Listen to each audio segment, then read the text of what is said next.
What's up, guys? Welcome to another podcast here with Chris. How are you, Chris? What's up, brother? Good, So good. this is the video right after the Feds make a decision, and we've been kind of talking about this for the last couple of weeks. And we mentioned 0.25% was a shoe-in, but towards the end we started saying maybe that 0.5% might happen. Yes. And it happened, but we haven't seen the reaction that we wanted. And rates, as far as we care about, right? Mortgage rates didn't necessarily drop down yet. No, why do you think that is? Well, I mean, what they're explaining is, I had already explained that most of the market, especially the bond market, the one that really, keeps track and really suggests what mortgage rates should be at, they had already priced in a certain amount of that percentage that dropped.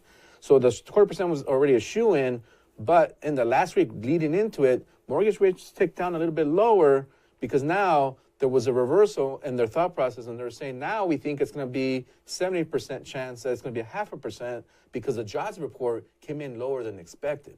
Okay. So what that did is it gave the market a reaction saying, you know what, we're starting to see jobs drop down enough where now the government's going to be paying attention. Now they should really see that our economy is not doing as well as it should be doing. So that 0.5% came into play.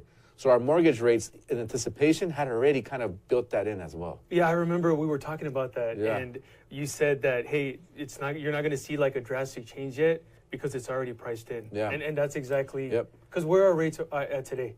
So, for example, if you're going to get into an FHA, depending on your credit score, is low 5s to mid 5s. Conventionals, if you pay a point or so, high 5s to low 6s. Okay. So that's still a lot better than they were back in October when the rates were close to 8%.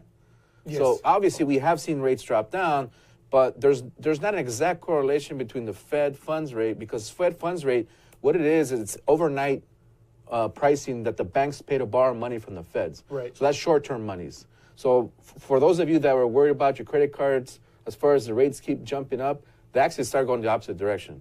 So the Fed funds rate is tied to your credit cards, Yes. to personal loans, the home equity lines of credit, Auto loans, everything. all those short-term financing. That's going to help us. And what that means for us as a consumer, that means that our cost to borrow the short-term money is going down by that 0.5%. Like during the pandemic, right when it hit, right, Yeah. they dropped it